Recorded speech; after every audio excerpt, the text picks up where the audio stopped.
Welcome back. We head on a journey to India. The global coffee market has experienced dramatic price increases as we have Arabica coffee beans at multi-decade highs.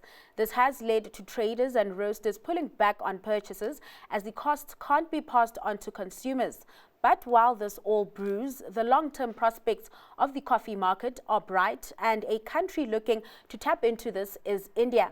And our anchor Bronwyn Seaborn now joins us for more on that. Bronwyn, you're there in India to take a look at the coffee market, but when most people think of coffee, or rather of the drink of choice in India, it's tea.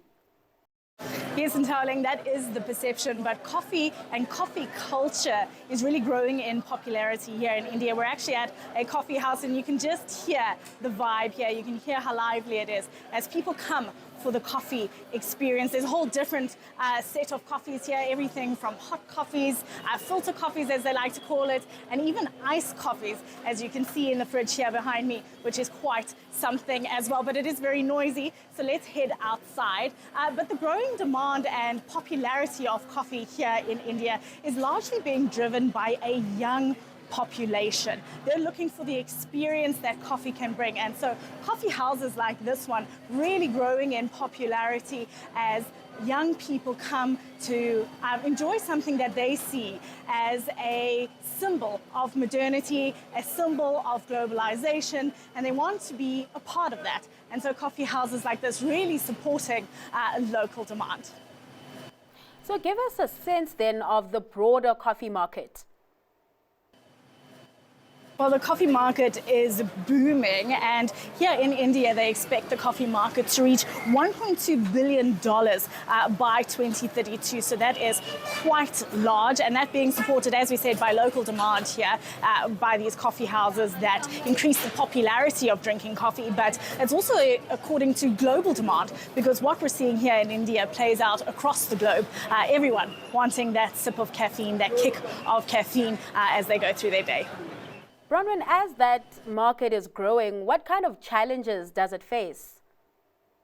Definitely challenges on the supply side, not so much on the demand side, as you can see, but on the supply side, definitely climate change making a big impact on the coffee market, given that it constrains crop yields and the output that is out there in the global market. And a company that knows this well is Nestle. They operate here in India, so let's chat to them a little bit more about the market dynamics here. And Sunayan, thanks so much for joining us. You're the head of beverages here at Nestle India, and I've just been telling our viewers how there's this tension. You've got such growing demand, we can see it here in the coffee house that we are in, and yet you've got supply side concerns. How do you balance that tension as a company operating in this space? Actually, that's a very real thought which is there, and the real issue which we look at. India exports nearly 70% of the green coffee which it produces. So a big export market exists, and in India we have players which are building coffee consumption in India. So there is, so far, we have been able to manage this growth with what is the growth which has happened in the coffee production area in India. And what the government is actively doing is expanding the coffee production by going into newer areas, which we hope will be in a position where it will cater to the growing demand. What we do is to support them through our Nescafe plan, where we look at farmers. We have a team of agronomists which go out every day to talk to farmers and tell them, educate them about ways of farming which is beneficial both for the planet and for them to increase their yield. So that is the way we are balancing a little bit the growing market in India and the supply scenario which exists. While you do all of that, it's no quick win. And in that scenario, you have to have some price sensitivity, right? How do you get that right? Because you can't outprice yourselves. You still have to be affordable, but you nevertheless need to be aware and respond to the demand side, the supply side constraints. Another real challenge we are facing with the green coffee prices seeing a lot of inflation in the last 3 years. So, two parts to it. One is our intent and an opportunity is to provide consumers the best coffee they can drink at a price which is affordable. So we always try to balance it.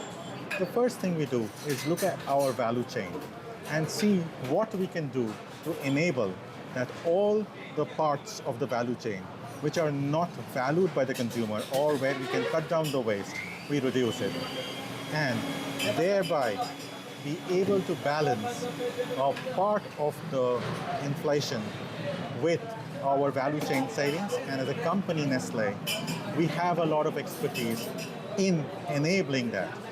So what we cannot balance is the only part which we look at and do a pricing which doesn't take it away from the consumer or as less as possible. And sustainability, what I'm hearing, is really core to not only making sure that the product is green, but it's nevertheless also a way to address some of the challenges that you're facing, one being the price sensitivity that you need to show. So sustainability just really core, no matter how you look at it, right? Again, that's looking into the future and building for the planet and for our future. What we have committed is that from this year, 100% of our coffee will be 4C sustainable. So that's the commitment which we look at. And what we do over there is we enable the farmers to pick up practices or to adopt practices which help in both these. A, the quality of the product and the quantity, and also the way they do it in a way which is sustainable. A small example I'll give you that, a lot of farmers need that education that, what is the optimum quantum of water needed for fertilizing. Sometimes there is a thought that if we provide more water, it is better.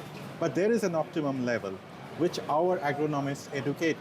So you conserve the water on one hand, you conserve power, you enable the soil not to get washed away, which makes the coffee better. So it's a virtuous cycle which enables us higher quality of product, the farmers are better off, and we get better coffee. So that's where you balance win-win. it all. That's the win-win part. Well, I'm going to leave it on that note because we are going to go out to the coffee farms and investigate a little more. So, Narayan, thank you so much for your time today. So we'll be exploring the coffee market more here in India as we go along. But for now, though, let's head back to studio. Thanks, Bronwyn, for those insights from India.